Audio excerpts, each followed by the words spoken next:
செய்வோமாக. அருள்மிகு பிதாவே, இந்த அருமையான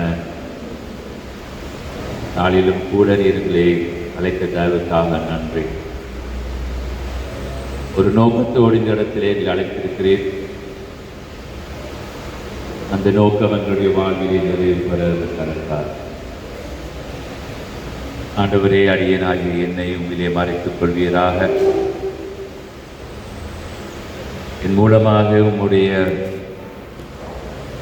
கிருபையின் வார்த்தையானது சிந்தனைகளை சந்திக்கிறது. அவருடைய வாழ்வுகளை மாற்றிட்டு உண்மையிலே அவர்கள் நிலை கொண்டவர்களாக காணப்பட அருள்தார். உமக்கு எல்லா துதிக்கன மகிமையும் செலுத்துகிறோம். பிதா, குமாரன், பரிசுத்த ஆவியின் பெயராலே ஆமென்.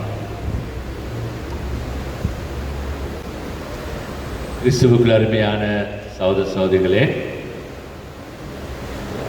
உங்கள் யாவருக்கும் எனது நன்றிகள். சகோதரன் சொலமன் அவர்கள் என்னை வந்து கேட்டபோது எனக்கு முடியாது என்று சொல்ல மனம் இருக்கவில்லை. ஏனென்றால் இந்த இடத்திலே நான் வந்து ஊழியம் செய்த ஒருவர். ஆகவே இந்த நாளிலும் உங்களோடு இந்த நாளை கழிக்க தேவன் எனக்கு வாய்ப்பளித்ததற்காக நன்றி. உங்களுடைய முகாமை குருவாகிய ஃபாதர் சார்ல்ஸுக்கும் என்னுடைய நன்றிகளை தெரிவித்துக் கொள்கிறேன்.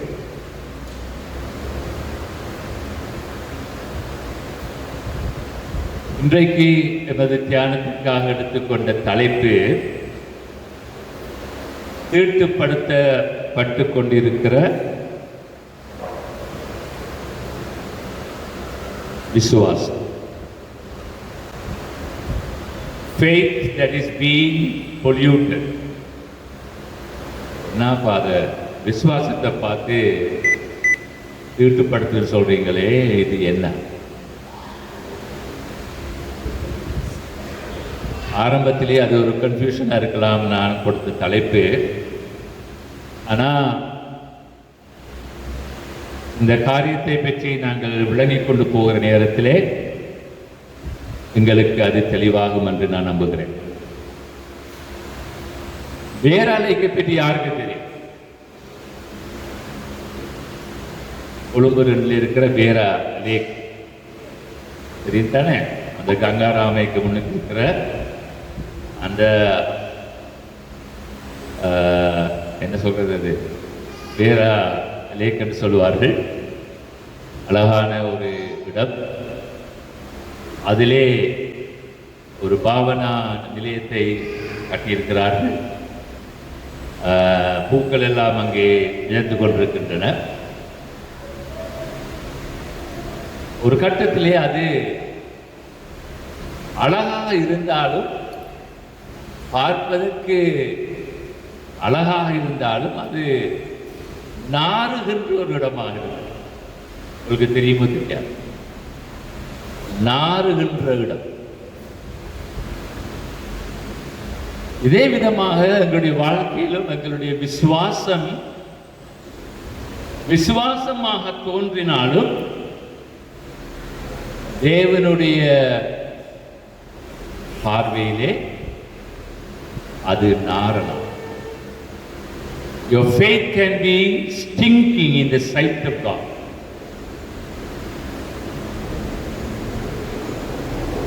அந்த காலத்திலே இருந்த ஜனாதிபதி என்னை சந்திக்க வருவார்.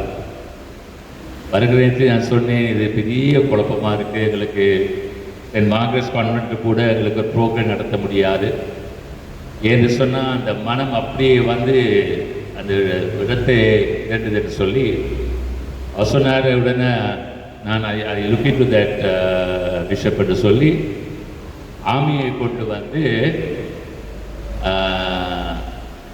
தேர்ட் நைட், ஏன் இது ஏன் இது இந்த அழகுக்கு ஏற்றபடி ஏன் இந்த பேராலே நிற்க முடியாது? ஆராய்ச்சி செய்து பார்த்தபோது அநேக ஹோட்டல்கள் இருக்கின்ற, வீடுகள் இருக்கின்ற சுவரேஜ் பைப்பை இந்த தண்ணிக்குள்ள விட்டாங்க. ஆகவே டாய்லெட் அழுக்குகள் எல்லாம் இங்கே வந்து அது நார ஆரம்பிக்கும். ஆகவே அதிகாரிகளை கொண்டு வந்து அந்தந்த இடங்களிலே அவர்களுக்கு ஃபைன் கட்ட வேண்டி வந்து அந்த இடங்களை மாற்றினார்கள். அதன் பிறகு அந்த மனம் இல்லாமல் போயிற்று. எங்களுடைய விசுவாசம், தேவன் கொடுத்த விசுவாசம் அநேக தடவைகளிலே நாறுவதற்கு காரணம். அது எங்களுடைய பார்வையில எனக்கு நல்ல விசுவாசம் இருக்கு ஃபாதர், நல்ல விசுவாசம் இருக்கு ஃபாதர், நான் நல்ல விசுவாசியா இருக்கேன் ஃபாதர் சொல்லுவீங்க. ஆனா உங்களுக்கு தெரியாம சாத்தான் சில கழிவுகளை உங்களுடைய வாழ்க்கைக்குள்ள கொண்டு வந்து அதன் நிமித்தமாக உங்களுடைய விசுவாசம், நீங்க நினைச்சாலும் எனக்கு நல்ல விசுவாசம் இருக்குன்னு சொன்னாலும் அது தேவனுடைய சன்னிதானத்திலே அது நாறுகின்ற ஒன்றாக காணப்படலாம். எபிரேயர் 11:1 சொல்லப்படுகிறது விசுவாசத்துக்குரிய வரைவிலக்கல். விசுவாசமானது நம்பப்படுகிறவர்களின் உறுதியும் காணப்படாதவைகளின் நிச்சயம். யாக்கோபு 2:14 கிரியைகள் இல்லாத விசுவாசம் விருதா. ஒருவன் தனக்கு விசுவாசம் உண்டு என்று சொல்லியும் கிரியைகள் இல்லாதவனானால் அவனுக்கு பிரயோஜனம் என்ன? அந்த விசுவாசம் அவனை ரட்சிக்குமோ? அந்த கிரியைகளை பற்றி நான் பிறகு இவரோடு நான் பேசுவேன். யாக்கோபு 2:26 ஆவியில்லாத சரீரம் செத்ததாயிருக்கிறது போல கிரியைகள் இல்லாத விசுவாசமும் செத்ததாயிருக்கிறது. இதெல்லாம் எந்த வாக்குகள் இல்லை, பைபிள் வசனங்கள். 1 யோவான் 5:4 தேவனால் பிறப்பதெல்லாம் உலகத்தை ஜெயிக்கும். நம்முடைய விசுவாசமே உலகத்தை ஜெயிக்கின்ற ஜெயம். அதாவது ஒரு போர், அது ஒரு போர். எங்களுடைய விசுவாசம் என்று சொல்லும் பொழுது சாத்தானோடு நாங்கள் போராடி ஜெயிக்கின்ற ஒரு விசுவாசம். ஆகவே விசுவாசம் என்றால் என்ன என்று நாங்கள் பார்த்தோம் பைபிள்ல. உங்களுக்கும் எனக்கும் இந்த விசுவாசம் வேண்டும், இந்த உலகத்தை ஜெயிக்க. உங்களுக்கும் எனக்கும் இந்த விசுவாசம் வேண்டும், சாத்தானோடு போராட. உங்களுக்கும் எனக்கும் இந்த விசுவாசம் தேவை, இந்த உலக வாழ்க்கையை வாழ்ந்து முடிக்கும். ஏன்? சாத்தான் உங்களுடைய விசுவாசத்தோடு தான் அவன் போராடி கொண்டிருக்கிறான். 1 ராஜாக்கள் 3:7-12 வரை. இப்போதும் என் தேவனாகிய கர்த்தாவே, தேவரீர் உமது அடியேனை என் தகப்பனாகிய தாவீதின் ஸ்தானத்திலே ராஜாவாக்கினீரே. நானோ வென்றால் போக்குவரவு அறியாத சிறு பிள்ளையாயிருக்கிறேன். நீர் தெரிந்து கொண்டதும் ஏராளத்தினாலே எண்ணிக்கைக்கும் அடங்காததும் இலக்கத்திற்கும் உட்படாததுமான திரளான ஜனங்களாகிய உமது ஜனத்தின் நடுவில் அடியேன் இருக்கிறேன். ஆகையால் உமது ஜனங்களை நியாயம் விசாரிக்கவும் நன்மை தீமை இன்னதென்று வகையறுக்கவும் அடியேனுக்கு ஞானமுள்ள இருதயத்தை தந்தரலும். ஏராளமாயிருக்கிற இந்த உமது ஜனங்களை நியாயம் விசாரிக்க யாராலே ஆகும் என்றான். சாலமோன் இந்த காரியத்தை கேட்டது ஆண்டவருடைய பார்வைக்கு உகந்த விண்ணப்பமாயிருந்தது. ஆகையினால் தேவன் அவனை நோக்கி, நீ உனக்கு நீடித்த நாட்களை கேளாமலும் ஐஸ்வர்யத்தை கேளாமலும் உன் சத்துருக்களின் பிராணனை கேளாமலும் நீ இந்த காரியத்தையே கேட்டு நியாயம் விசாரிக்கிறதற்கு ஏற்ற ஞானத்தை உனக்கு வேண்டிக் கொண்டபடியினால் உன் வார்த்தைகளின்படி செய்தேன். ஞானமும் உணர்வும் உள்ள இருதயத்தை உனக்கு தந்தேன். இதிலே உனக்கு சரியானவன் உனக்கு முன் இருந்ததும் இல்லை, உனக்கு சரியானவன் உனக்கு பின் எழும்புவதும் இல்லை. எங்களுக்கு தெரியும் சொலோமோன் ராஜா தேவனிடத்திலே கொண்டிருந்த அந்த விசுவாசத்தின் பொருட்டு தன் அழைப்பை நிறைவேற்ற என்னத்தை கேட்கிறான்? தெய்வீக ஞானத்தை கேட்கிறான். அந்த ஜெபத்தில் ரெண்டு உண்மைகள் இருக்கின்றன. அவன் என்ன சொல்றான் தெரியுமா? நான் நம்புகிற விசுவாசிக்கின்ற என் ஆண்டவர் நம்பத்தக்கவர். My God is trustworthy. நான் விசுவாசிக்கின்ற ஆண்டவர் நம்பத்தக்கவர். அவர் என்னை கைவிடுகிற கடவுள் அல்ல. அதே நேரத்தில் தேவன் சொல்கிறார் என்ன அந்த சம்பாஷணையில, என் ஊழியனாகிய சாலோமோனே, உன்னை நான் கருதுகிறேன். எப்படி? நீ நம்பத்தக்கவன் என்று நான் கருதுகிறேன். I consider you to be trustworthy. ஒரு அம்மா அப்பா பிள்ளைகளுடைய குடும்பத்தில் யாராவது அம்மா அப்பா பிள்ளைகளை நம்பாம பார்த்தானா சந்தேகத்திருப்பீங்கன்னு சொன்னால் அது உண்மையான உறவு இல்லை. விளங்குதா? பிள்ளைகள் பெற்றாரை நம்பணும், அதே நேரத்தில் பெற்றாரு பிள்ளைகளை நம்பணும். ஏன்? எங்களுடைய தேவன் எங்களை நம்புகிறார். He trusts us. ரோமர் 5ஆம் அதிகாரம் 1ஆம் வசனத்தை வாசிக்கிறோம்.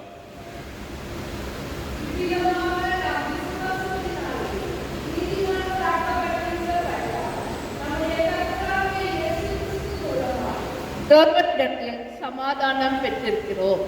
விசுவாசத்தினால் நீதிமான்களாக்கப்பட்டிருக்கிறபடியால், விசுவாசத்தினால தான் நாங்கள் நீதிமானாக்கப்படுறோம். நம்முடைய கர்த்தராகிய இயேசு கிறிஸ்து மூலமாய் தேவனிடத்திலே சமாதானம் பெற்றிருக்கிறோம். ஆகவே விசுவாசத்தின் மூலமாக நாங்கள் நீதிமானாக்கப்பட்டிருக்கிற நேரத்தில் அதன் விளைவு என்ன? தேவனுடைய சமாதானம் எங்களை ஆட்கொள்கிறது. ஆகவே தேவன் எங்களுக்கு கொடுத்திருக்கிற அழைப்பு என்ன? எங்கள் அழைப்பானது ஸ்டாண்ட் firm in faith. 1 கொரிந்தியர் 16:13. நிலைத்திருங்கள், விசுவாசத்திலே நிலைத்திருங்கள், புருஷராய் இருங்கள், திடன் கொள்ளுங்கள். விசுவாசத்திலே நிலைத்திருங்கள். Stand firm in your faith. 2 கொரிந்தியர் 5:4 வசனமிருந்து 6ஆம் வசனம் வரை. இந்த கூடாரத்தில் இருக்கிற நாம் பாரம் சுமந்து தவிக்கிறோம். இந்த போர்வை களைந்து போட வேண்டும் என்று விரும்பாமல், மரணமானது ஜீவனாலே விழுங்கப்படுவதற்காக போர்வை தரித்தவர்களாய் இருக்க வேண்டும் என்று விரும்புகிறோம். இதற்கு நம்மை ஆயத்தப்படுத்துகிறவர் தேவனே. ஆவி என்னும் அச்சாரத்தை நமக்கு தந்தவரும் அவரே. நாம் தரிசித்து நடவாமல் விசுவாசித்து நடக்கிறோம். நாங்கள் எப்படி நடக்கிறோம்? விசுவாசித்து நடக்கிறோம். 2 கொரிந்தியர் 13ஆம் அதிகாரம் 5ஆம் வசனம். நீங்கள் விசுவாசம் உங்களை நீங்களே சோதித்து அறியுங்கள், உங்களை நீங்களே பரீட்சித்து பாருங்கள். இயேசு கிறிஸ்து உங்களுக்குள் இருக்கிறார் என்று உங்களை அறிவீர்களா? நீங்கள் பரீட்சில்லாதவர்கள் என்றால் அறியுங்கள். வேரா லேக்கில் அந்த அழிவுகள் எல்லாம் தடை செய்த பிறகு அங்கே ஒரு மெஷினை கொண்டு இந்த தண்ணீரை டெஸ்ட் பண்ணாங்க. அதில் அழுக்கு இருக்குதா, கெமிக்கல்ஸ் இருக்குதான்னு சொல்லி. இதே விதமாக பைபிள் சொல்லுது என்ன? எங்களுடைய விசுவாசத்தை நாங்கள் பரீட்சித்து பார்க்கணும். Test your faith all the time. பிள்ளைக்கு காய்ச்சல் என்ன செய்வீங்க? தெர்மாமீட்டரை வச்சு பார்ப்பீங்க, காய்ச்சல் காய்தான். அதே மாதிரி எங்களுடைய விசுவாசத்தை நாங்கள் தூய்மையாக வைத்திருக்கிறோமா இல்லையா என்பதனை நாங்கள் அடிக்கடி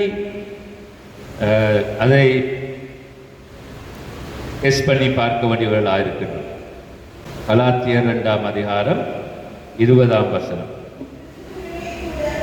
அறையப்பட்டேன், ஆயினும் பிழைத்திருக்கிறேன். இனி நான் அல்ல, கிறிஸ்துவே எனக்குள் பிழைத்திருக்கிறார். நான் இப்பொழுது மாம்சத்தில் பிழைத்திருக்கிறதோ, என்னில் அன்பு எனக்காக தம்மை தாமே ஒப்பு கொடுத்தார் தேவனுடைய குமாரனை பற்றும் விசுவாசத்தினாலே பிழைத்திருக்கிறேன். தேவனுடைய குமாரனை பற்றிய விசுவாசத்தினாலே நான் பிழைத்திருக்கிறேன். எங்களுடைய வாழ்க்கையில என்ன வந்தால், எந்த பிரச்சனை வந்தாலும், எந்த கஷ்டம் வந்தாலும் நாங்கள் சோர்வடைந்து போக முடியாது. ஏன்? நாங்கள் தேவன்களுக்கு கொடுத்தது விசுவாசத்தின் நிமித்தம் தான் நாங்கள் பிழைத்திருக்கிறோம். பவுலினோடு சொல்லுகிறார், நான் பான பலியாக ஊற்றப்படுகிறேன் என்று சொல்லி, I am being poured as a drink offering. அப்படியே வெறுமையாக்கப்படுகிறேன். இந்த வாழ்க்கையில் இருக்கிற அத்தனையும் நான் இழந்தாலும் நான் என் ஆண்டவரை நான் இழப்பதில்லை. கலாத்தியர் 3:11.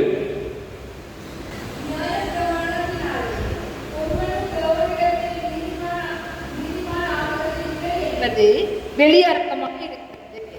ஏனெனில் விசுவாசத்தினாலே நீதிமான் பிழைப்பான் என்று எழுதியிருக்கிறது. விசுவாசத்தினால் மட்டும்தான் நீதிமான் பிழைப்பான். 1 தீமோத்தேயு 6ஆம் அதிகாரம் 12ஆம் வசனம்.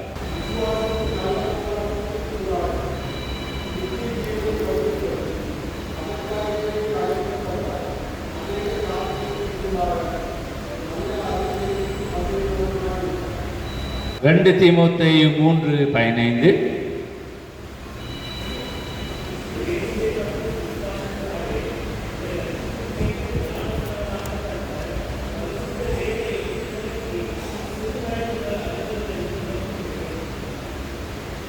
சரி, நான் இந்த பைபிள் இருக்கின்ற இந்த வசனங்களை சொல்லிட்டேன். ஏன்னா அது உங்களுக்கு ஒரு ப்ரூஃபாக இருக்கும்.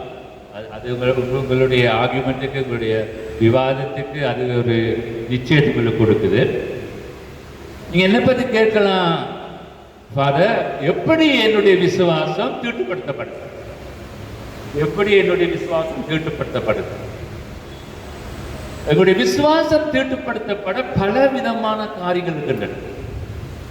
அதில் ஒரு சில காரியங்களை நான் சொல்லுகிறேன். எல்லாத்தையும் சொல்ல நேரம் அல்ல. முதலாவது எமது மனப்பாங்கு, அவர் attitude. யாக்கோபு 2ஆம் அதிகாரம் 1-6 வரை.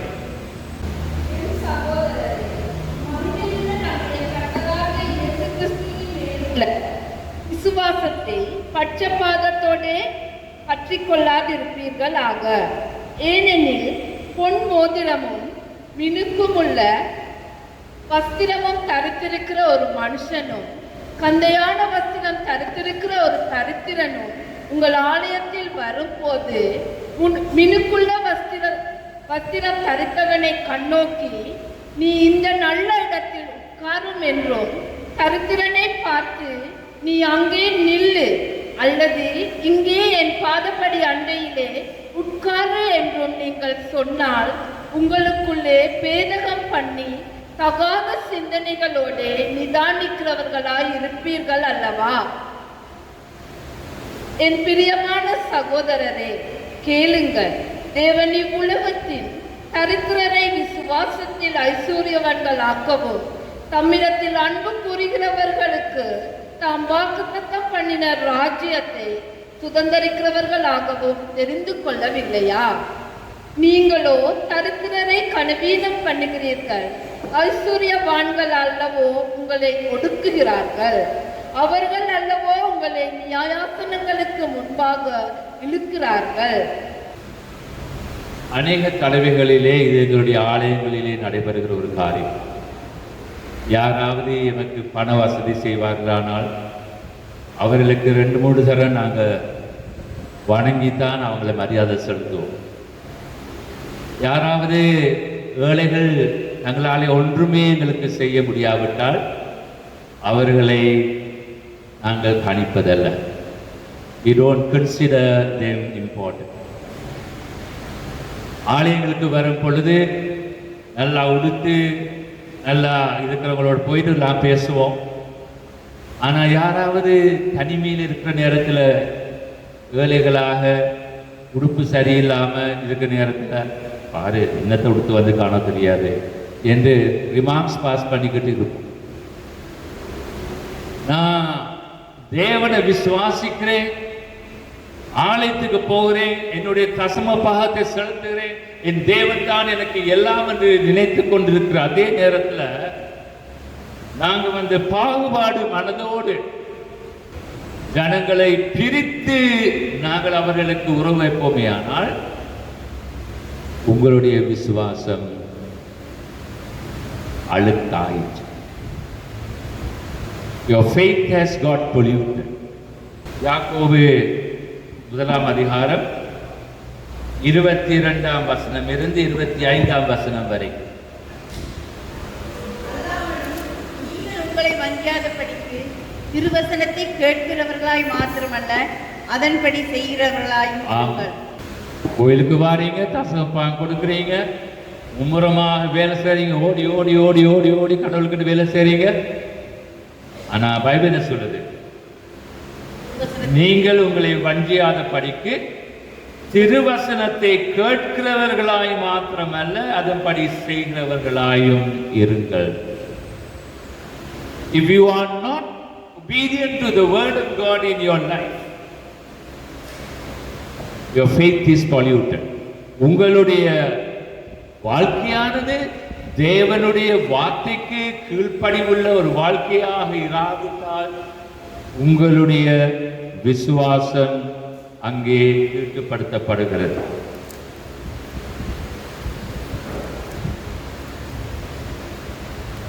யாக்கோபு 2 5 வசனமிருந்து 6 வசனம் வரை. என் பிரியமான சகோதரரே கேளுங்கள். தேவன் இவ்வுலகத்தின் கர்த்தரை விசுவாசத்தில் ஐஸ்வர்யவான்களாகவும் நம்மிடத்தில் அன்பு கூறுகிறவர்களுக்கு நாம் வாக்குத்தத்தம் பண்ணின ராஜ்யத்தை சுதந்திரிக்கிறவர்களாகவும் தெரிந்து கொள்ளவில்லையா? நீங்களோ தரித்திரரை கனவீனம் பண்ணுகிறீர்கள். ஐஸ்வர்யவான்கள் அல்லவோ உங்களை ஒடுக்குகிறார்கள், அவர்கள் அல்லவோ உங்களை நியாயசனங்களுக்கு முன்பாக இருக்கிறார்கள். நான் கொழும்பு பேராக இருக்கும் போது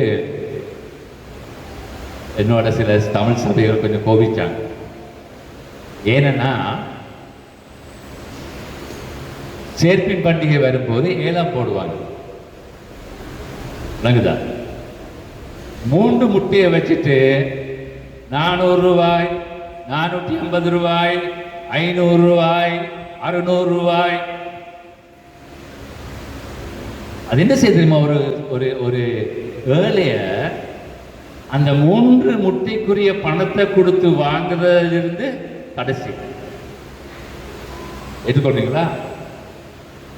அது பணக்காரனுடைய போராட்டம். 1000 ரூபாய், ஒரு அங்காள 2000 ரூபாய், 3 முட்டை. ஆகவே நான் அந்த சட்டத்தை கொண்டு வந்ததுக்கு காரணம், தரித்திரர் வசதி குறைந்தவர் கூட அந்த 3 முட்டை ஒரு முட்டை 50 ரூபாய் என்று சொன்னால் 150 ரூபாய் கொடுத்து வாங்கக்கூடியதாக இருக்கும்.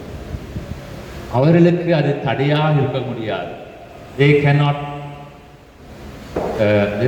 அன்ரீச்சபிளாக இருக்க முடியாது. யாக்கோபு 2 8 அதிகாரம் 8 வசனம் 9 வசனம் வரை. அன்பு கூறுகிறது போல பிறனிடத்திலும் அன்பு கூறுவாயாக என்று வேத வாக்கியம் சொல்லுகிற ராஜரீக பிரமாணத்தை நீங்கள் நிறைவேற்றினால் நன்மை செய்வீர்கள். பெரிய ஒரு பார்ட்டி வைக்கிறீங்க வீட்டில், பெரிய ஒரு பார்ட்டி, சரியா? ஏதோ உங்களுடைய பிள்ளை ஏஜ் அட்டைன் பண்ணிட்டு சொல்லலாம், அல்லது ஒரு ஃபர்ஸ்ட் பர்த்டேயாக இருக்கலாம். நம்முடைய அடுத்த வீட்டில் இருக்கிற இந்த பிள்ளைக்கு ஸ்கூலுக்கு போகிறதுக்கு சப்பாத்து இல்லை, புக்ஸ் வாங்குறதுக்கு புத்தகம் இல்லை. அதெல்லாம் தெரிஞ்சு கொண்டு நீங்க இங்க கொண்டாடுவீங்கன்னு சொன்னாங்க. அதை பார்த்துட்டு மற்ற பக்கம் பார்த்துட்டு நீங்கள் கொண்டாடுவீங்கன்னு சொன்னால் உங்களுடைய விசுவாசம் தீட்டுப்படுது. நிறைய நடக்கிற காரியம் வீடுகளில் வந்து நான் வந்து ஆட்சிக்கு நான் இருக்கும்போது சொல்லுவாங்க, அப்போ ஓட் டைமில் தான் ஃபாதர் எனக்கு யாழ்ப்பாணத்திலிருந்து அல்லது மட்டக்களப்பிலிருந்து ஒரு சேவன்கள் கொண்டு தர முடியுமா ஃபாதர்? அவங்களுக்கு ஒருவருமே இருக்கக்கூடாது, அவங்களுக்கு அப்பா அம்மா ஒருவர் இருக்கக்கூடாது. அப்போ தான் அவங்க வீட்டுக்கு போகாமல் என்னோடு இருப்பாங்க. என்ன சட்டிப்பான கழுவை அது சரியாய் அந்த பிள்ளையுடைய படிப்பை பற்றியோ அந்த பிள்ளையுடைய எதிர்காலத்தை பற்றியோ இல்லை. அந்த சந்தர்ப்பத்தை அவங்க பிரயோஜனப்படுத்தி தாங்க ஆசீர்வாதம் பெறும். ஆனவர் ஏற்றுக்கொள்வாரா? உங்கள் எத்தனை பேர் வந்து நீங்கள் வந்து உங்களுடைய சர்வன்ஸுக்கு சாப்பாடு அதில் போடுறீங்க? மகனுக்கும் மகளுக்கும் நல்ல சதவுள்ள கோழி துண்டை வச்சுட்டு அந்த சர்வன்ஸுக்கு எலும்பு துண்டை வைக்கிறீங்க. ஆண்டவர் பார்த்துக்கிட்டு தான் இருக்கார். ஆண்டவர் பார்த்துக்கிட்டு தான் இருக்கார். யாராவது ஒரு வயது போன மனுஷன் வந்துட்டான், மா எனக்கு கொஞ்சம் தேத்தனி தாமா. யார் வந்தா சாசரோட ட்ரேல வச்சு கொடுப்பீங்க. அந்த மனுஷனுக்கு என்ன சரி தெரியுமா? உடைஞ்ச கோப்பை, சிப் பண்ணி போன ஒரு கோப்பை, ஹேண்டில் இல்லாத கோப்பையால தேத்தனியை வாத்து கொண்டு போய் கொடுப்பீங்க. என்ன இது? என்ன நீதி? இதுதான் சாத்தானுடைய வேலை. உங்களுக்கு தெரியாம சதித்திட்டம் போட்டு உங்களுடைய விசுவாசத்தை அவன் தீட்டுப்படுத்துகிறான். அது நாடி போட்டுதான். ஆகவே கொண்டு வந்து நான் சொன்ன எங்களுடைய மனப்பான்மை சொன்னேன். இரண்டாவது வந்து எங்களுடைய கிரியைகள். பைபிள் சொல்லுது, மத்தேயு 6:1-6, மனுஷர் காண வேண்டும் என்று அவர்களுக்கு முன்பாக உங்கள் தர்மத்தை செய்யாதபடிக்கு எச்சரிக்கையாயிருங்கள். செய்தால் பரலோகத்தில் இருக்கிற உங்கள் பிதாவிடத்தில் உங்களுக்கு பலனில்லை.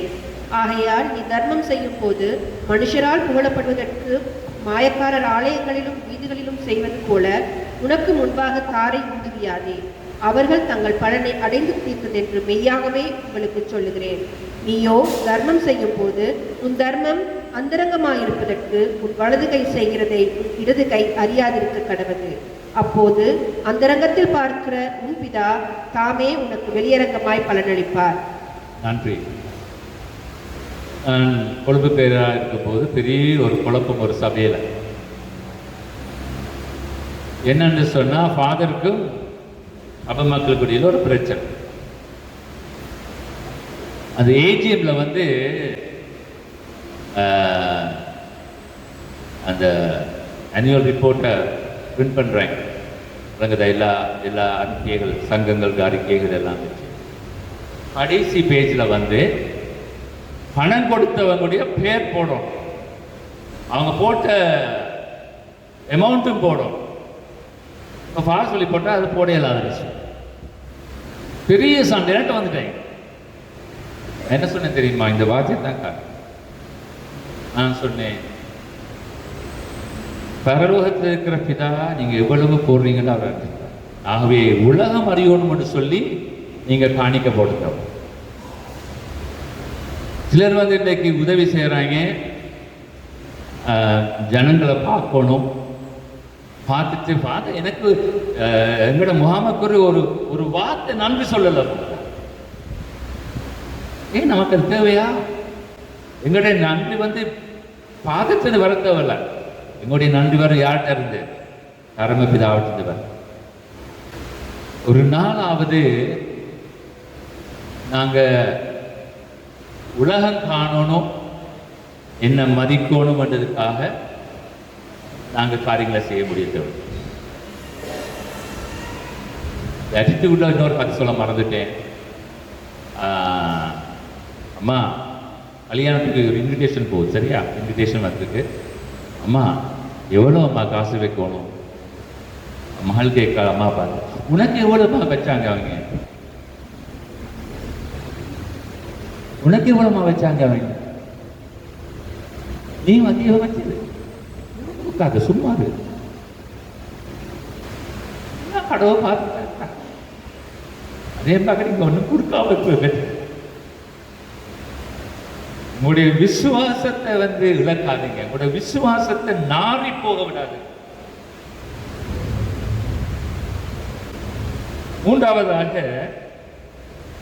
2 எஜமானுக்கு தேவை புரிய முடியாது. என்ன?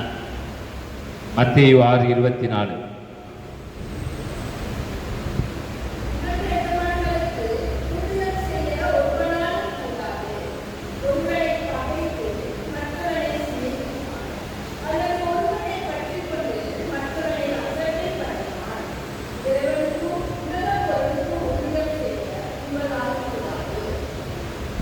தேவனுக்கும் உலக பொருளுக்கும் ஊழியம் செய்வங்களாலே முடியாது. அதாவது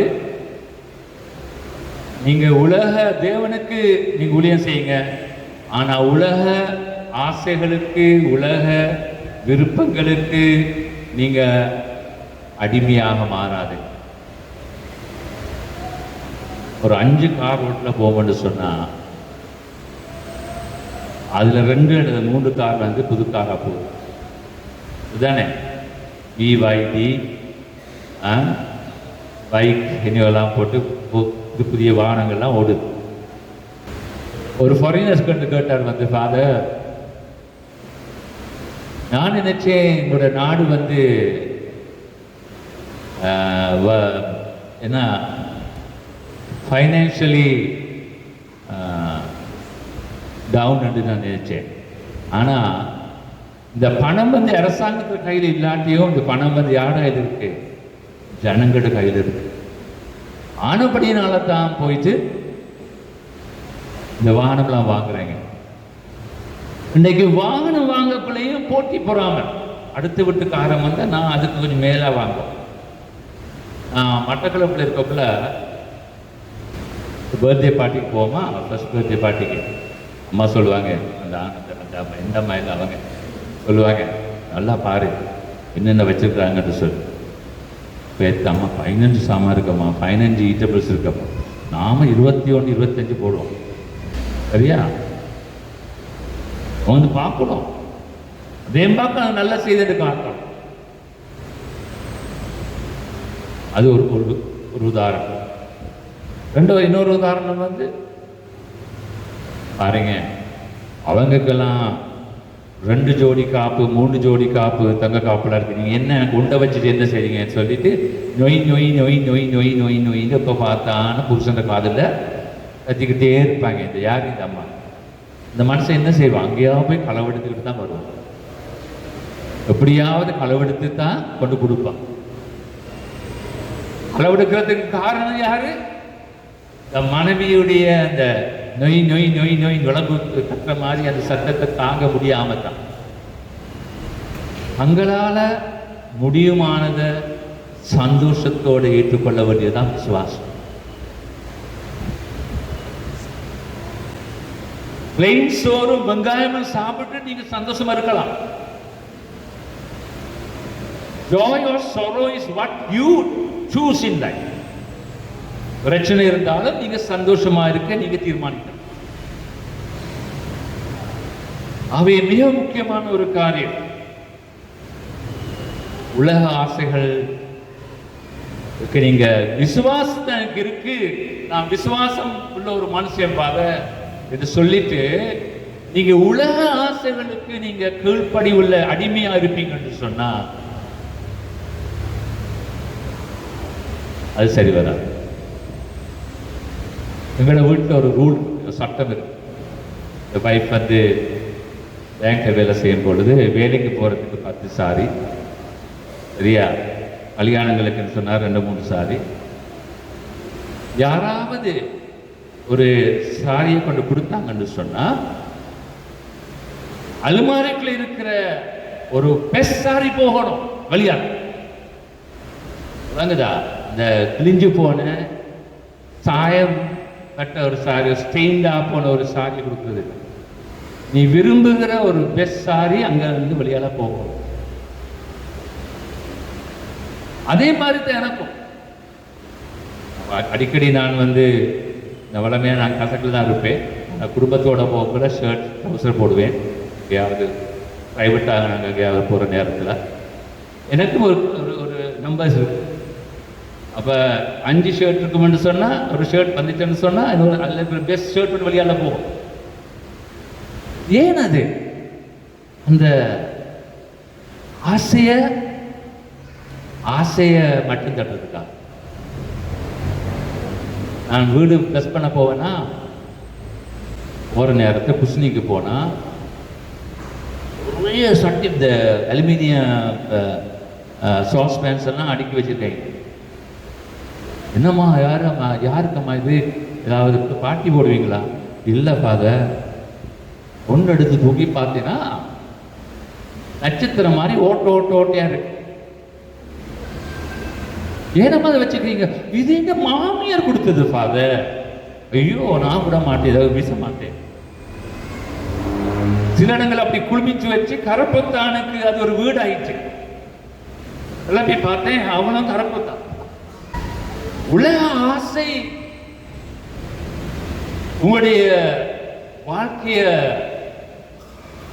உற்சாகப்படுத்தும் என்று சொன்ன உங்களுடைய விசுவாசம் நாரப்படும். உடைய விசுவாசம் நாரப்படும். மத்தேயு 8:5-13 வரை. இயேசு கப்பர்நகூமில் பிரவேசித்த போது 100க்கு அதிபதி ஒருவன் அவரிடத்தில் வந்து, ஆண்டவரே, என் வேலைக்காரன் வீட்டிலே திமிர்வாதமாய் கிடந்து கொடிய வேதனைப்படுகிறான் என்று அவரை வேண்டிக் கொண்டான். அதற்கு இயேசு, நான் வந்து அவனை சுத்தமாக்குவேன் என்றார். 100க்கு அதிபதி பிரயோஜனமாக, ஆண்டவரே, நீர் என் வீட்டுக்குள் பிரவேசிக்க நான் பாத்திரன் அல்ல. ஒரு வார்த்தை மாத்திரம் சொல்லும், அப்பொழுது என் வேலைக்காரன் சுத்தமாவான்.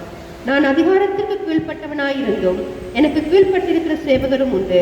நான் ஒருவனை போவென்றால் போகிறான், மற்றொருவனை வாவென்றால் வருகிறான். என் வேலைக்காரனை இதை செய் என்றால் செய்கிறான் என்றார். இயேசு இதை கேட்டு ஆச்சரியப்பட்டு தமக்கு பின் செல்கிறவர்களை நோக்கி, இஸ்ரவேலுக்குள்ளும் நான் இப்படிப்பட்ட விசுவாசத்தை காணவில்லை என்று மெய்யாகவே உங்களுக்கு சொல்லுகிறேன். நன்றி. lack of humility. மூக்கப்படி மேல நடப்பாங்க சிலர். நான் தான் ராஜா, நான் தான் எல்லாம், நான் இல்லாமல் ஒன்று நடக்காது என்ற ஒரு மனப்பா.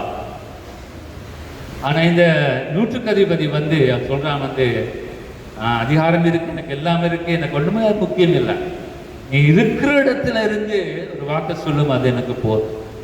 அவனுடைய தாழ்மை அவனுடைய விசுவாசத்தை பெருப்பிச்சு காட்டுது. என்ன அவனுடைய தாழ்மை மனப்பான்மை அவனுடைய விசுவாசத்தை பெருப்பிச்சு காட்டுது. இன்னொரு காரியம், உங்களுடைய விசுவாசத்தை நார சேருது. அடிக்கடி வார காரியம், திருச்சபைக்குள்ள வார காரியம்.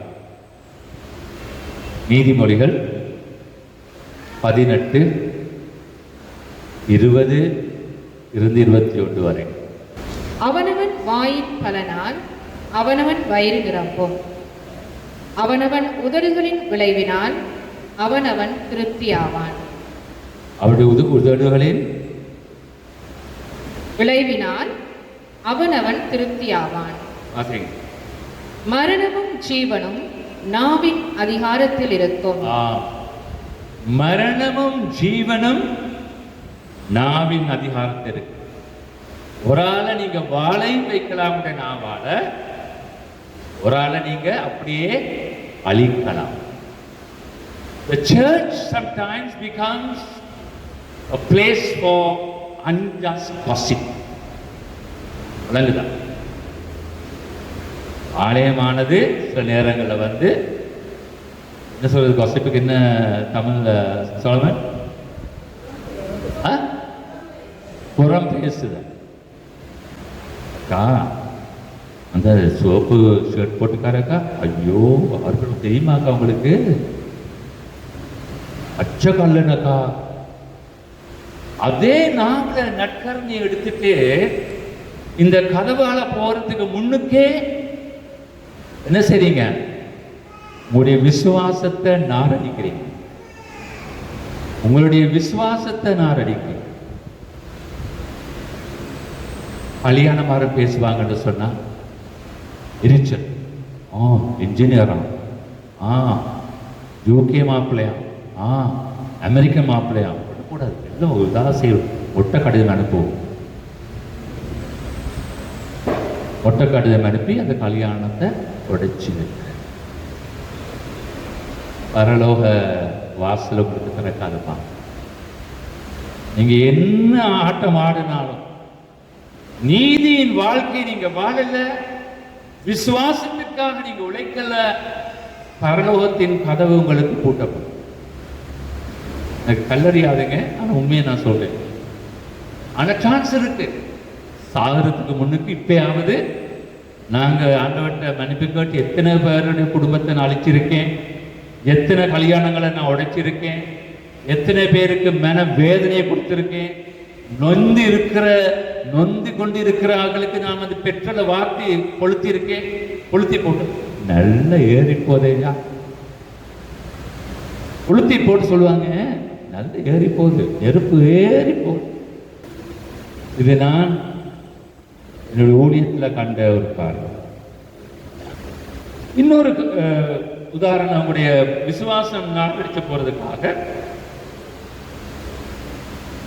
தெய்வீக நாணத்தை நிராகரிப்பு.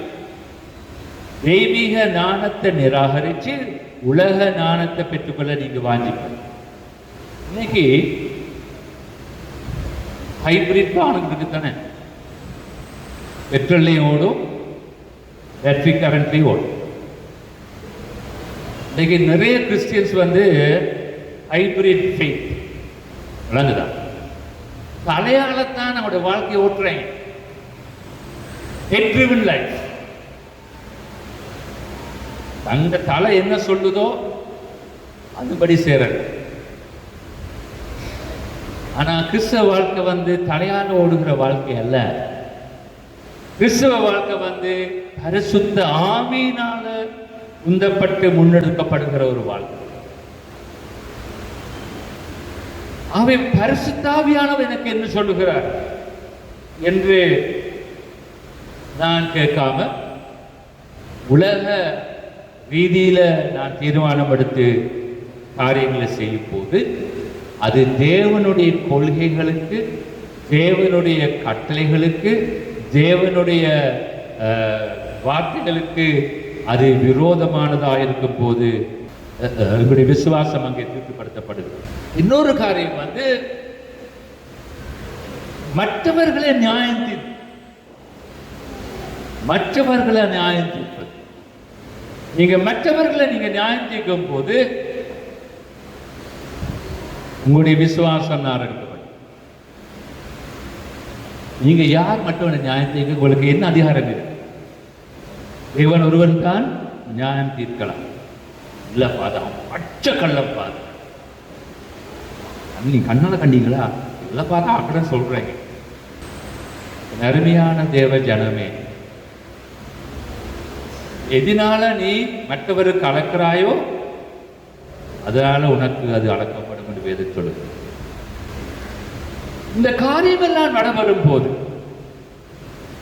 எங்களுடைய விசுவாசம் நாரடிக்கப்படுகிற நேரத்தில் வந்து என்ன நடக்குது தெரியுமா? அவங்களுடைய வாழ்க்கையில எரிச்சல், பொறாமை, கோபம் எல்லாம் நிறைந்து எங்களுடைய தேவனோடு நாங்கள் வைத்திருக்கிற உறவை அது சீர்குலைக்கும். இவ்வளவுக்கு நீங்க தேவனிடத்தில் வந்தாலும் உங்களுடைய உள்ளத்தில் வந்து ஒரு வெற்றுமை, there is a vacuum in your heart. ஏன்? உங்களுடைய விசுவாசம் தூய்மைப்படுத்தப்பட நீங்க அதுக்கு இடம் கொடுக்கவில்லை. எல்லாவற்றையும் சொல்லிட்டு நான் 2-3 உதாரணம் சொல்ல போறேன். மரியாளுடைய வாழ்க்கை. மரியாளுடைய வாழ்க்கை ஒரு உதாரணமான ஒரு வாழ்க்கை. மரியாள் ஒரு ஏழை குடும்பத்தில் வந்தவர். இந்த நேரத்தில் ஆண்டவர் அவளை தெரிவு செய்கின்றார். இறைமகன் இயேசுவை இந்த உலகத்துக்கு கொண்டு வருவதற்கு ஒரு வாகனமாக. அந்த நேரத்தில் அருள் இந்த மரியாயை வாழ்க, கர்த்தருக்குள்ளே ஆசீர்வதிக்கப்பட்டிருக்கின்றாய், உன்னுடைய திருவயிற்றின் கனியும் ஆசீர்வதிக்கப்பட்டிருக்கிறது, நீ ஒரு குழந்தையை பெறுவாய், அதுக்கு நீ இயேசு என்று பெயரிடுவாய்ன்னு சொன்ன உடனே கேட்ட கேள்வி என்ன? அது எப்படி எனக்கு ஆகும்? நான் இன்னும் கல்யாணம் முடிக்கலை, இன்னும் நான் திருமணம் முடிக்கலை. பரிசுத்த ஆவி உன் மீது வரும், அப்போது நீ கற்பம் தரிப்பாய். அதுதான் தேவன் எதிர்பார்க்கின்ற தூய்மையான விசுவாசத்துக்கு தேவன் கொடுக்கின்ற ஒரு தருணம். என்ன சொன்னா தெரியுமா? இதோ நான் ஆண்டவருக்கு அடிமை, உமது வார்த்தையின்படி எனக்கு ஆக கடவுள். விசுவாசம் என்றால் என்னென்று பார்த்தோம். விசுவாசம் எப்படி தீட்டுப்படுத்தப்படுது என்று பார்த்தோம். இப்பொழுது ஒரு சில நபர்களுடைய வாழ்க்கையில் அவர்கள் எப்படி அந்த விசுவாசத்தை காத்து கொண்டார்கள். இதோ நான் ஆண்டவருக்கு அடிமை, உடைய வார்த்தைப்படி எனக்கு ஆக கடவுள் சொன்ன உடனே அவன் என்ன செய்தா தெரியுமா? என்ற கற்பனையின்படி ஒரு thickly bound book of blank pages, என்ன ஒரு பெரிய பைபிள் மாதிரி எல்லாம் blank pages பைண்ட் பண்ணி கடைசி பேஜ் அவள் ஒப்புக்கொள்றான். ஆண்டவரே, என்னுடைய வாழ்க்கை கதை நிகழ்வு, இதோ நான் உமக்கு அடிமை, உங்களுடைய வார்த்தையின்படி எனக்காக கடவுள் சொன்ன உடனே I am ready to accept anything and everything. எதையாவது நான் ஏற்றுக்கொள்ள நான் ஆயத்தம். அதுதான் தூய்மையான விசுவாசம். அதுதான் தூய்மையான விசுவாசம். எனக்கு கேட்க இல்லாத பாதை, இந்த விருப்பத்தை கேட்க இல்லாத கேட்கலாம். எஸ்எம்என்ஏ தோட்டத்தில் ஆண்டவர் ஜெபிச்சார் தானே, அந்த ஜெபத்தில் 2 பகுதி இருக்கு. அப்பா, என்னால முடியாதப்பா, இது வேதனை மிக்க ஒரு மரணம் அப்பா, என்னை இதுல இருந்து தப்பிச்சு கொள்ளுங்கப்பா. தன் உள்ளத்தின் ஆசையை சொல்றார். ஆனா அதே நேரத்தில் அடுத்த முத்து என்ன சொல்ல தெரியுமா? இந்த ஆளு என்னுடைய விருப்பத்தின்படி அல்லப்பா, உங்களுடைய விருப்பத்தின்படி ஆகணும். நீங்களும் நான் எங்களுக்கு அதே பேட்டர்ன் தான். உங்களுடைய உள்ளத்தின் ஆசையை சொல்லலாம் அந்த விட்டேன். ஆனா அதே நேரத்தில் எதை தந்தாலும் நான் ரெடி. அது மரணமா இருக்கலாம், கேன்சரா இருக்கலாம், பொருளாதார பிரச்சனையா இருக்கலாம், வியாதியா இருக்கலாம். எதை நீ விட்டு விடுகிறீரோ ஆண்டவரே, அதை நான் ஏற்றுக்கொள்ள நான் ஆயத்தம். ஆகவே ஒரு பெரிய புத்தகம் blank pagesல கடைசியில அவர் ஒப்பப்படுத்தி கொடுக்கிறார். ஆண்டவரே, என் வாழ்க்கை கதையை எழுது, அதை நான் ஏற்றுக்கொள்கிறேன். இதோ நான் உமக்கு அடிமை, உடைய வார்த்தைப்படி எனக்காக கடவுள் சொன்ன உடனே பிரச்சனை வருது. என்ன பிரச்சனை? முதலாவது கணவனா இருக்க போறவங்களோட பிரச்சனை. உங்களை எத்தனை பேர் கணவனோட பிரச்சனை பட்டுருக்கீங்க? அதை பிரச்சனை பட்டுக்கொண்டே இருக்கிறீங்க. ஜோசப்புக்கு ஒரு சந்தேகம், எப்படி சொன்னாலும் எங்கேயாவது போய் ஒரு வீண் வாழ்க்கையை வாழ்ந்து கற்பத்தரிச்சிருக்காள்னு சொல்லி மெல்லமா தள்ளி போட பார்க்கணும்.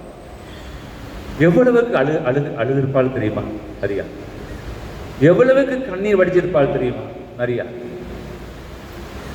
அதாவது எல்லாருக்கும் தெரியும் கல்யாணம் முடிக்க போறாங்கன்னு சொல்லி தான் செய்யாத ஒரு குற்றத்தை குற்றமாக கொண்டு வந்து தன்னை பிரிக்க போறாங்களே, நான் எப்படி நான் இந்த உலகத்துக்கு முக கொடுப்பேன்? ஆண்டவர் அதை பொறுப்படுத்துறாரு, நான் யோசேப்பு மூலமாக பொறுப்படுத்த.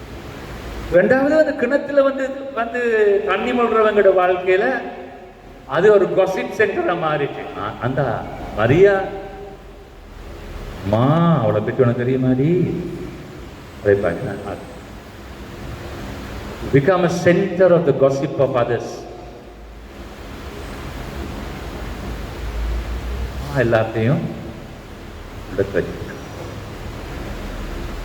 மூன்றாவது, பிள்ளை பிறந்த பிறகு பிள்ளையோட பிரச்சனை. இயேசு சுவாமி 12 வயசுல போயிட்டு இருந்துட்டாரு இங்க எருசலேம்ல. தேடி ஓடுறாங்க, திருப்பி ஓடுறாங்க, மான காணோம். ஓடுற நேரத்தில் கேட்குறாங்க, போயிட்டு மகனே ஏன் இப்படி செய்தாய்? நானும் உன்னுடைய அப்பாவும் உன்னை தேடினோமே. நான் என்னுடைய பிதாவின் வேலையில் ஈடுபட்டிருப்பது உங்களுக்கு தெரியலையான்னு சொல்லி சொன்னாய். நான் இந்த அப்பனுக்கு அப்படி சொல்லியிருந்தேன், கண்ணத்தை பார்த்து பராசனை கொடுத்துருப்பாரு. நான் பைபிள சொல்லுது, எல்லாவற்றையும் உள்ளத்தில் வச்சு அவள் தாங்கிக் கொண்டாள்.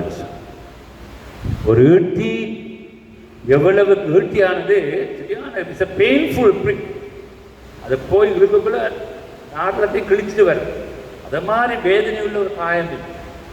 அப்படிப்பட்ட ஈட்டி அவருடைய இருதயத்தை உருவிட்டுன்னு சொல்லுது பைபிள். பிள்ளைகளை பெற்று இன்னைக்கு அம்மாமார் இன்றைக்கு ஈட்டி உருவிருக்கு அவங்களுக்கு. அதை நான் இப்படியெல்லாம் வளர்த்தேன் பாது, இப்படியெல்லாம் வளர்த்தேன் பாது, இப்படியெல்லாம் வளர்த்தேன் பாத. ஆனா அந்த விசுவாசம் என்ன? தூய்மையான விசுவாசம். அதுக்கு பிறகு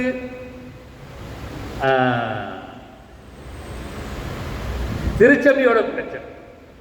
அவருடைய பிஷப்மார் தான் அவங்களுடைய யாரு பிரதான ஆசாரியர், சதுசேயர், வேத பாரர் தான் அவரை போய் கொலை செய்தாங்க. அந்த நேரத்திலேயும் அழுது இருந்திருப்பாள். அந்த அழுகின்ற எனக்கு சத்தம் கேட்குது, இதோ நான் உங்களது அடிமை, அது வார்த்தையின் படி எனக்காக. கடைசியில் போயிட்டு சிலுவையில் தொங்குறான். யார் தொங்குறது? இயேசு சுவாமி தொங்குறார். சிலுவையில் அடிவாரத்தில் இருக்கா யாரு? மரியா. இன்னைக்கு நம்மட அம்மாமாரை பார்த்துட்டே ஏண்டா இந்த நிலைக்கு என்ன கொண்டு வந்த? இந்த வாயனை அடங்கி இருக்கலாமே, ஏன் போய் சொன்ன அந்த அந்த அந்த நறுக்கி போய் சொல்லுன்னு சொல்லி, go and tell that fox, வெளியடிக்கப்பட்ட சுவர்கள் என்று ஏன் தானே சொன்னேன்? பாரு, அப்பாவும் மீது நான் தனியே இருக்கேன். இன்னைக்கு இது ஏசுனாலா? மரியாதை இயேசுக்கு ஏசுனாலா? இல்ல, அழுதுகிட்டு இருக்கிறார். To stand by your difficult children. அதுதான் விசுவாசம். இருக்கிறாங்க தங்களோட விருப்பத்துக்கு விரோதமாக கல்ய முடிச்ச பிறகு மண்ணை வாரி தூணி நாசமாகும். ஆங்கிலிக்கன்ஸ் இந்த கன்வென்ட் 2 வருஷம் முடிஞ்சா விசிட்டிங் போவேனா? அத நாளைக்கு நாங்க ஹெட்டம் போறோம். அத ஏனம்மா ஹெட்டம்? பிள்ளை பிறந்துட்டு அவங்களோட ஃபர்ஸ்ட் பர்த்டேக்கு போறேன். என்னம்மா நீ ஒரு மனுஷியா? நேர சொல்லுவேனா? எவ்வளவு கூத்து காட்டின, நாசமா போட்டு புழுதியை தூக்கி வீசின. இதுதான் வித்தியாசம். தீட்டுப்படுத்தப்பட்ட விசுவாசமும் தீட்டுப்படாத விசுவாசம். மரியாதையுடைய விசுவாசம் தீட்டுப்படுத்தப்படாத விசுவாசம். இந்த தாயை திட்டினவர்களுடைய விசுவாசம் தீட்டுப்படுத்தப்பட்ட விசுவாசம். நுகைகூடிய ஆலயத்தில் இருக்கும் போது மகாரகமா கேன்சர் ஹாஸ்பிட்டலுக்கு நான் சப்ளினா இருந்தேன். அப்போ அங்கே ஒரு வாடிப்படி இருந்தான், அவன் பேர் ரொனால்ட். அவன் என்ன கூப்பிடுவான்? ஃபாதர் அங்கிள் தான் கூப்பிடுவான். அப்போ ஒரு முறை எனக்கு கால் வந்துச்சு, வார்டில் இருந்து ஃபாதர் வாங்க, இது லாஸ்ட் ஸ்டேஜஸ்ன்னு சொல்லி. அப்போ நான் உடனே ஓடினேன். அம்மாவோட பேர் சில்வியா, ஒலியால் இருக்காங்க. இப்போ நான் வாங்கம்மா உள்ள போவாங்க. ஐயோ நான் வர மாட்டேன். எந்த மகன் சாத்தை நான் பார்க்கவே மாட்டேன். இப்போ நான் போயிட்டு அவனை கட்டி பிடிச்சி, ஃபாதர் அங்கிள் அம்மா வர சொல்லுங்களேன், அம்மாட்ட எண்டக்கோ අම්මිට එන්න කියනකො ආදාංක මම අම්මි පොඩ්ඩක් අසනීප වෙලා ඉන්නවා පුතා. අපේ ඉන්නේ මම ඉන්නවානේ ඔය වෙනුවෙන්.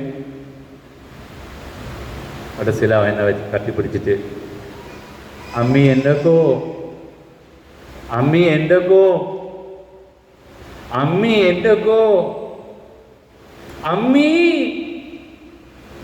அம்மி அம்மி.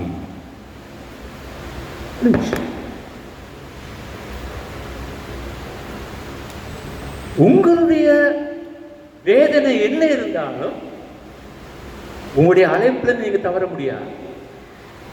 Stand beside your child, whatever circumstance the child may be in.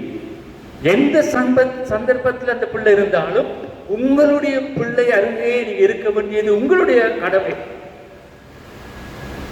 அதுதான் அசுத்தப்படுத்தப்படாத விசுவாசம். அது மரியாளுடைய கதை.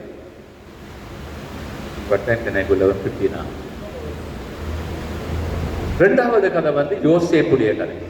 உங்களுக்கு எல்லாருக்கும் கதை தெரியும். யோசேப் வந்து ஒரு இன்னசென்டான ஒரு பொடி. அவனுக்கு தெரிஞ்சிருக்கும் யாரு சகோதரமாக தன்னோட கொஞ்சம் எரிச்சலாக இருக்காங்கன்னு சொல்லி, ஏன் அந்த மல்டி கலர் ட்ரெஸ் எல்லாம் கொடுத்தபடினால அப்பா சொல்றா போயிட்டு சகோதரி பார்த்துட்டு வான். அவன் சண்டை போட்டான். நான் முடியாதுன்னு சொன்னானா? இல்லை, எனக்கு முடியாது, நான் போக மாட்டேன்னு சொன்னானா? இது சாப்பாடு கொடுத்து அனுப்பியிருப்பாங்க, இன்னும் கொடுத்து அனுப்பியிருப்பாங்க. அவன் தேடி போறான். தேடி போற நேரத்தில் ஒரு இடத்துல அவங்க இல்லை. யார்கிட்ட கேட்கிறாங்க, அவங்க எங்கேயோ தூரம் போயிட்டாங்களா. இல்லைன்னு சொல்லிட்டு வந்திருக்கலாம், ஆனா அவனுடைய விசுவாசம் அவனை உண்மை உள்ளவனாக வச்சிருந்துச்சு. அவனுடைய விசுவாசம் அவனை உண்மை உள்ளவனாக வச்சிருந்துச்சு. அவன் என்ன செய்யறான், அப்படி கேட்கிறான், என் சகோதரர் கண்ணீங்களா கண்ணீங்களா? அவங்க இப்படி இந்த பக்கத்தால போனாங்க, இத்தனையோ கிலோமீட்டர் தொங்காலும் போயிருப்பாங்க சொல்லி தேடி போறான். தேடி போற நேரத்தில் அது தெரியும், அதை பற்றி சொல்லலை. பிடிச்சி கொலை செய்ய போறாங்க. மூத்தவன் வந்து இடப்பட்டு அவனை ஒரு கடத்துக்குள்ள போடுறாங்க. இந்த யோசேப்பு ஒரு கனவு காண்றான். இந்த கனவு என்ன? தன்னுடைய அம்மாவும் அப்பாவும் தன்னுடைய சகோதரரும் அவனை வணங்குறதாக ஒரு கனவு. அவ்வளவுதான் அவனுக்கு தெரியும். ஆனா அவன் தேவன் மீது அவனுடைய விசுவாசம் உண்மை உள்ள விசுவாசம், தீட்டுப்படுத்தப்படாத விசுவாசம். இஸ்மவேலர் வாராங்க, அவனை பிடிச்சு அவங்களுக்கு விற்கிறாங்க.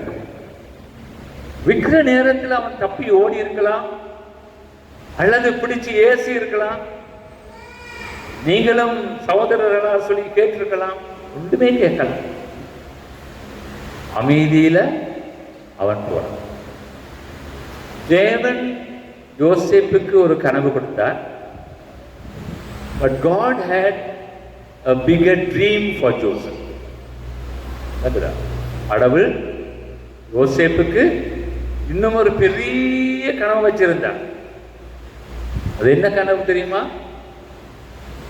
அவர் மூலமாக ஒரு நாட்டை, ஒரு ஜனத்தை, இந்த யோசேப்புடைய பெற்றாருடைய குடும்பத்தை காக்க வேண்டிய ஒரு ஒரு கனவு. ஆனா அவனுக்கு அது இரண்டாவது கனவு தெரியல. அவனுக்கு தெரிஞ்ச கனவு ஒன்றே ஒன்று தான். என்ன கனவு தெரியுமா? நானும் என்னை என் அப்பாவும் அம்மாவும் என் சகோதரனும் வணங்குவார்கள் என்று சொல்லி அவனை இஸ்மவேலர் கையில் ஒப்பு கொடுக்கக்குள்ள அவன் என்ன செய்யறான் யோசிச்சு பாருங்க பார்ப்போம். அவனுடைய மனநிலை எப்படி இருந்திருக்க மனுஷன். Sometimes life is blank before you. வாழ்க்கை ஒன்றுமே தெரியாது. நான் இடது பக்கம் திரும்புறதா, வலது பக்கம் திரும்புறதா, முன்னாக போறதா, பின்னாக போறதா, மேல போறதா, கீழே இறங்குறதா, ஒன்றுமே தெரியாது. எல்லாம் பிளாங்கா இருக்கும். ஆனா அந்த அனுபவத்துக்குள்ளாக நான் மிதந்து போகும். You have to float on the ocean of God's love. தேவனுடைய அன்பின் கடல்ல உங்களுடைய வாழ்க்கை படகு நீங்க வந்து செய்யணும். சும்மா மிதக்க விடுங்க. அதுதான் உண்மையான விசுவாசம். allow it to just float. Don't anchor down. நங்கூரம் போடாதீங்க, செயல கட்டாதீங்க. இப்படி போறேன், அப்படி போறேன், இப்படி போறேன். மிதக்க விடுங்க. மிதக்க விடுகிற நேரத்தில் அந்த கப்பல் வந்து அப்படி மிதந்து மிதந்து மிதந்து தேவன் கொண்டு போக வேண்டிய இடத்துக்கு கொண்டு போகும். ஏன்னு சொன்னா, கடவுளுக்கு விசுவாசம் வைக்கிறவங்களுக்கு ஆண்டவர்கள் வந்து மேலான திட்டங்களை வச்சிருக்காங்க. இந்த அட்வான்ஸ் லெவல் எக்ஸாம் எடுக்க போறாங்க தானே, நான் அடிக்கடி சொல்ற காரியம் வந்து God has his bottlenecking technique. வலுதா இப்போ ஒரு பெட்டி கடையில் போயிட்டு அந்த முழு கையையும் போய் பஃபியும் எடுக்கலாம்னா பெரிய வாய் இருக்கிற பிளாஸ்டிக் பாட்டில், அதே நேரத்தில் ஹார்லிக்ஸ் போத்தலுக்கு கொஞ்சம் சின்ன வாயுல, இன்னும் இருக்கும் ஜாம் போத்தல், இன்னும் இருக்கும் சாஸ் போத்தல், இன்னும் இருக்கும் ஓடிக்ளோன் போத்தல். அது வாய் வந்து சின்ன சின்ன சின்ன சின்னனா போகும். நீங்க நினைக்கலாம் எனக்கு 4 years வேணும் என்று சொல்லி, ஆனா கடவுள் நியமிச்சுட்டார் நீங்க எதாவது வரணும் என்று சொல்லி. ஆகவே அவர் என்ன செய்யறார் தெரியுமா, அந்த வாயை உங்களோட ரிசல்ட்ஸ் வர அந்த வாயை கொஞ்சம் சின்னனாக்குறார். ஆகவே it narrows down to few A's and B's and C's. ஏனென்று சொன்னா, உங்களுக்கு முழு நாளிகையோட கொடுத்து விட்டா நீங்க புள்ளியான வழியில போகலாம், புள்ளியான தீர்மானம் எடுக்கலாம், புள்ளியான லைன் நீங்க தெரிவு செய்யலாம். ஆகவே வேற ஆப்ஷன்ஸ் எல்லாம் இல்லை, இந்த ஆப்ஷன் மட்டும்தான் இருக்கு. அதன் மூலமாக நீங்க எதுவாக வர வேண்டும் என்று சொல்லி தேவன் உங்களுடைய தாயின் கற்பத்தில் தீர்மானிச்சாரோ, நீங்க தலகுத்தனா இருந்து ஆடினாலோ அதைத்தான் ஆண்டவர் கொடுத்தார். அதைத்தான் ஆண்டவர் கொடுத்தார். அவை யோசேப்பு என்ன செய்யறான், அந்த பிளாங்க்ல அந்த இதே போறான், போயிட்டு நீதியின் வாழ்க்கையை வாழ்றான். நீதியின் வாழ்க்கையின் வாழ்க்கை விசுவாசம் வந்து ஈட்டுப்படுத்தப்படல. உங்களுக்கு தெரியும் அந்த கதை என்ன, அந்த பார்வோனுடைய அரண்மனையில் நடந்த காரியங்களுக்கு தெரியும். அவனை வந்து அநீதியாக கொண்டு போய் சிறைச்சாலையில போடுறாங்க, எல்லாம் நடக்குது. பைபிள் சொல்லுது God was with Joseph and Joseph was with God. அது எத்தனையோ தடவைகள் அந்த சாப்டர்ல வந்துகிட்டே இருக்கு. தேவன் யோசேப்போடு இருந்தார், யோசேப்பு தேவனோடு இருந்தார். கடைசியில தேவன் அவனை மகிமைப்படுத்தினார். தேவன் அவனை மகிமைப்படுத்தினார். கடைசியாக என்னுடைய தனிப்பட்ட வாழ்க்கையை பற்றி பேச போறேன். அரியலை பற்றி பேசினேன், யோசேப்பை பற்றி பேசினேன். இப்பொழுது என்னை பற்றி பேச போறேன். நான் ஒரு நாளாவது யோசிக்கல, நான் ஒரு பிரீஸ்டா வருவேன். பிரீஸ்டா வர்றதுக்கு எனக்கு ஒரு ஆசையே இருக்கல. ஆனா அதுதான் தேவன் தீர்மானிச்ச ஒரு காரியம். என்னுடைய தாயின் கற்பத்தில் என்னுடைய இருதயம் முதல் தடவையாக துடிக்க தொடங்கின நேரம் முதலாக தேவன் வந்து ஒரு திட்டத்தை வகுத்தார். அந்த திட்டம் தான் இப்பொழுது நிறைவேறி கொண்டு போகும். என்னுடைய வாழ்க்கை வந்து சந்தோஷம் நிறைந்த வாழ்க்கையும் வேதனை மிக்க ஒரு வாழ்க்கையுமா இருக்கு. என் அப்பா ஒரு கட்டத்தில் வந்து குடிக்க தொடங்கினார். குடிக்க தொடங்கி வீட்டில் பெரிய பிரச்சனை, சண்டை சச்சரவு எல்லாம் இருக்கும், அவமானங்கள். குடிச்சிட்டு வந்து நேரத்தில் அம்மாவுக்கு அடிக்க வர நேரத்தில் நான் அடிக்கல போயிட்டு என் அம்மாவை காத்துக்கொள்கிற நேரத்தில் அவரோட துவக்க தூக்கிட்டு போய் என்ன சுடுறதுக்கு ரோட்டாக துரத்துவார். I will kill you, I will kill you, I will kill யூன்னு சொல்லி. அப்போ ரோட்ல எல்லாம் அவமானப்பட்டேன், வெங்காயம் உரிக்கிற மாதிரி உரிக்கப்பட்டேன். விளங்குதான்? இனி ஏன் தான் நான் வாழணும், ஏன் தான் நான் வாழணும், வாழ்ந்து பிரயோஜனம் இல்லையே, ரோட்லவங்க எல்லாம் பார்த்து சிரிக்கிறாங்களே, ரோட்ல இருக்கிறவங்க எல்லாம் பார்த்து என்னை பற்றி பேசுறாங்களே என்று சொல்லி நான் ஒரு ஒரு ஒரு ஒரு மனநிலைக்கு வந்தேன். ஆனால் என்னுடைய தாய் தேவனோடு இருந்தபடினால என்னுடைய விசுவாசம் தொய்ந்து போக இடம் கொடுக்கல. எப்படியாவது அந்த தொய்ந்து போகிற விசுவாசத்தை உயிர் கொடுத்து தான் அந்த அம்மா என்னை வாழ வச்சாங்க. இப்படியெல்லாம் இருக்கிற நேரத்தில் வந்து ஒரு நாள்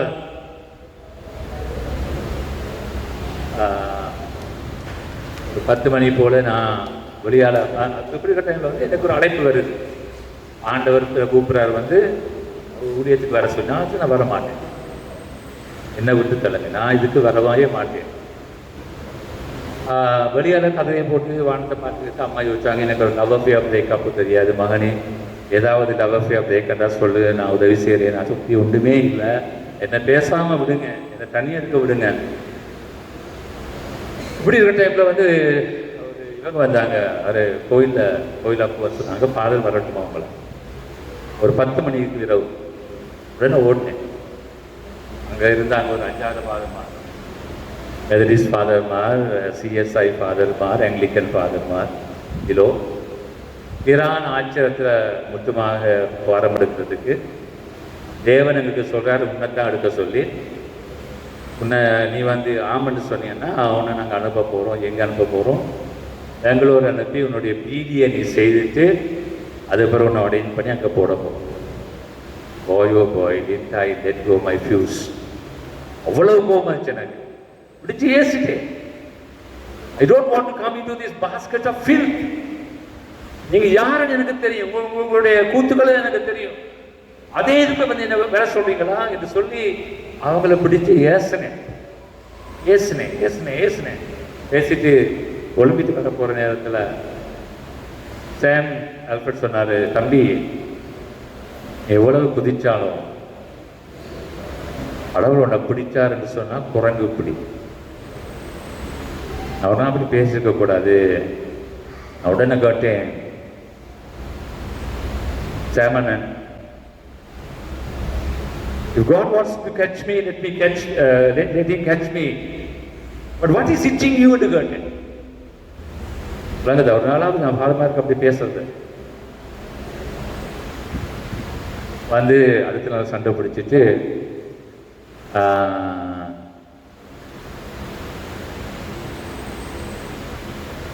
ட்ரெயினுக்கு போகிறதுக்கு காசும் இருக்கல, பெரியம்மாட்ட போய் காசு வாங்கிட்டு நான் வந்தேன். ஸ்டேஷனுக்கு வந்துட்டு பார்க்குறேன், எங்கே போகிறது தெரியாது. நாட்டாமை மாதிரி இந்த என்னாச்சியான மெல்லிச நேரத்தில் சுட்கேஸு இதை வச்சுட்டு நாட்டாமை மாதிரி தான் அப்படி நடந்துக்கிறேன். இப்படியாவது டேம் ஸ்ட்ரீட்டில் ரெவரண்ட் டிகே வில்சன் இருந்தார், அங்கே கொண்டு போயிட்டு அவர் சொன்னார், சரி இங்கே தங்கலான்னு சொல்லி. அங்கே இருந்துட்டு தான் நான் வந்து இந்த ஹோட்டல் டிகிரியை செய்தேன். ஹோட்டல் டிகிரி செய்து அது 3.5 வருஷம் முடிச்சுட்டு லாங்குவேஜஸ் செய்திருந்தேன், இங்கிலீஷ், ஃப்ரெஞ்ச், ஜெர்மன். ஆகவே மேனேஜ்மெண்ட் ட்ரெயினிஸுக்கு அழைச்சிருந்தாங்க.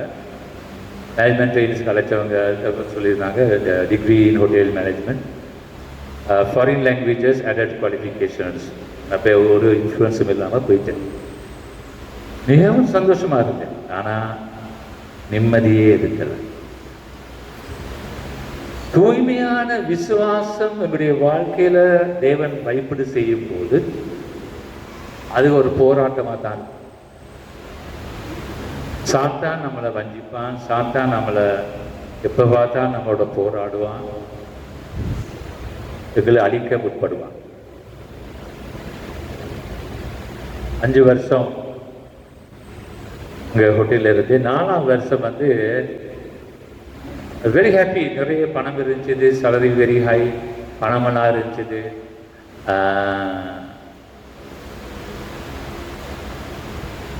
ஒரு நாளாவது ஒவ்வொரு நாளும் ஒரே நடந்துக்கிட்டு இருக்கும். நத்திங் ஸ்டேல், எவ்ரி திங் நியூ. ஒவ்வொரு நாளும் மியூசிக்கல் ஷோ போவோம், மேஜிக் ஷோ போவோம், அப்படி இப்படியெல்லாம்.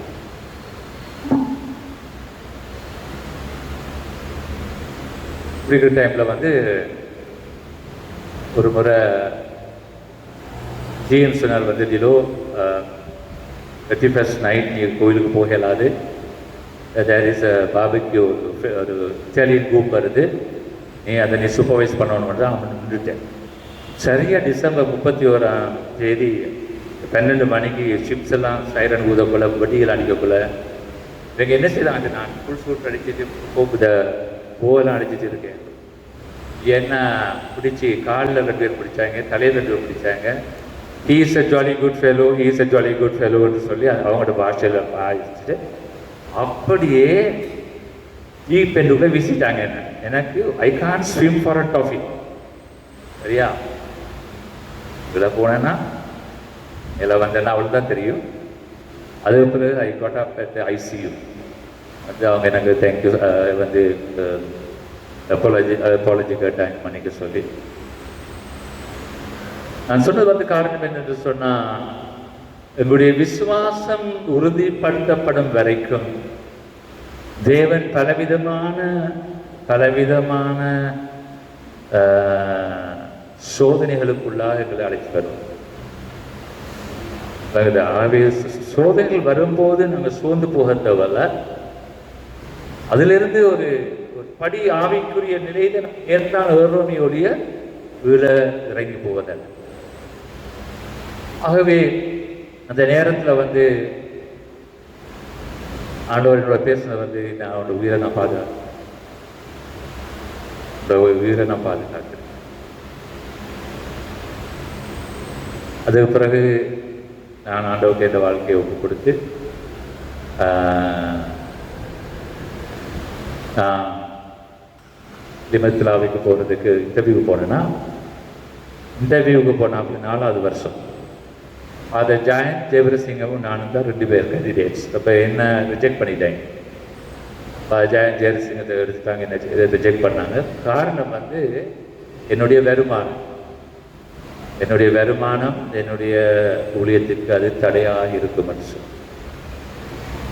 இப்போ சொன்னார், பிஷப் நீ போயிட்டு 1 more year ஒர்க் பண்ணிட்டு வா, அடுத்த வருஷம் வந்து யூனிசைட் நீ வந்து ஆண்டவருக்கு நீ சேவக்கூடிய ஒன்றுமா இல்லையான்னு. நான் சொன்னேன், இவ்வளவு காலம் ஆவியானவர் என்னை பிடிச்சி என்னை தள்ளி வந்தார். இந்த வாழ்க்கையை ஒப்பு கொடுத்து விட்டுட்டேன். இனி அது அவரும் நீங்களும் பார்க்க வேண்டிய வேலை.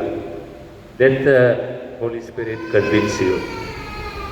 அடுத்த வருஷம் அதே நாள் நான் வந்து அவர் கதவு முன்னாடி சொன்னேன், bishop I am ready here. Okay டிலோ, you can go now, pack your bags and கோன்னாரு. May 31st நான் ரிசைன் பண்ணேன். July 3rd வந்து நான் 5 வருஷம் முடிஞ்ச உடனே நாங்கள் போகணும் ஏஜிஎம்மாக ஒரு இன்டர்நேஷ்னல் ஹோட்டலுக்கு போவோம், ஒரு செயின் ஹோட்டல். ஸோ நான் வந்து ட்ரான்ஸ்ஃபர்டாக போனேன் அஸ்வாமீனா, அப்புறம் ஈஜிப்டில் ஏஜிஎம் ஆப்ரேஷன்ஸாக. ஆனால் நான் போகலை. 2nd July நான் ஃப்ளை பண்ண வேண்டி வந்துச்சுது. ஆனால் 31st May நான் ரிசைன் பண்ணேன். 5th of June 5 நாளுக்குள்ளே செமினரி போட்டி வந்துச்சு. அதோட என்னுடைய வாழ்க்கை ஆரம்பிச்சிச்சு, கிறிஸ்துவ வாழ்க்கை ஆரம்பிச்சிச்சு.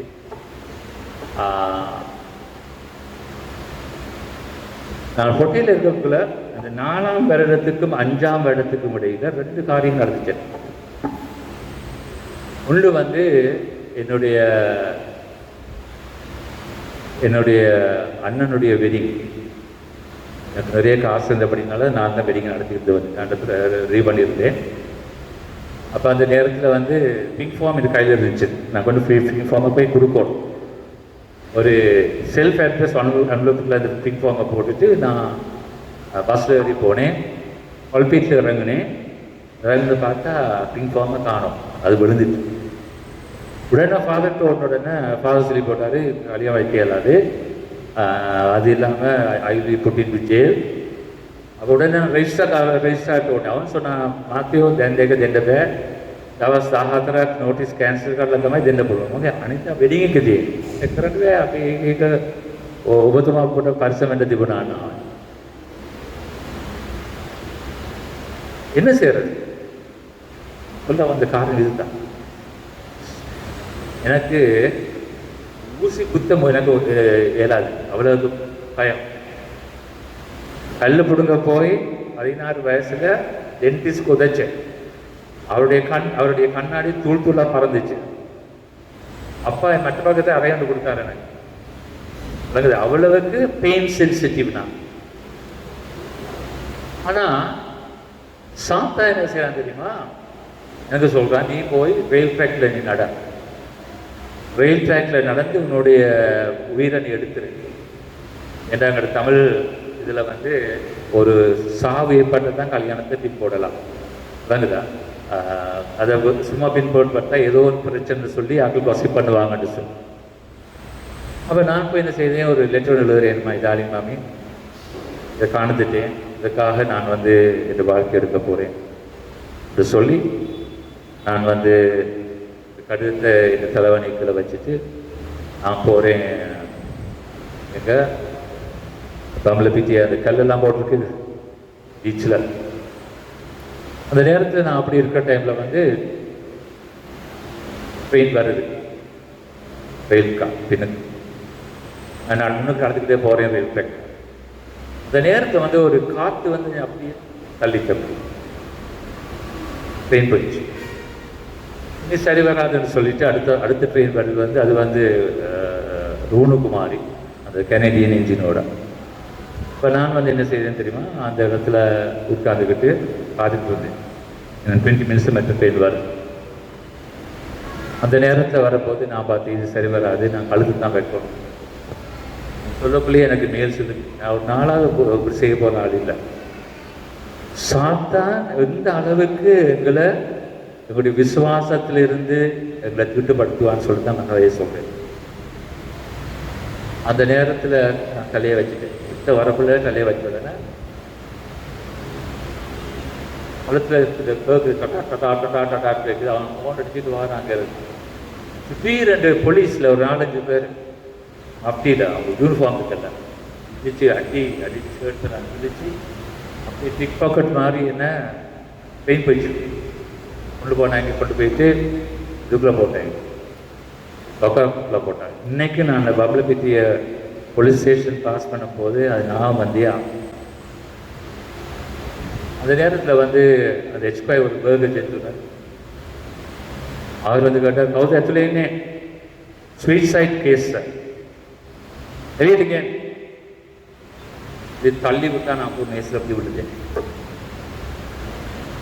ஒன்றாவது எப்போ கராண்டிக்கு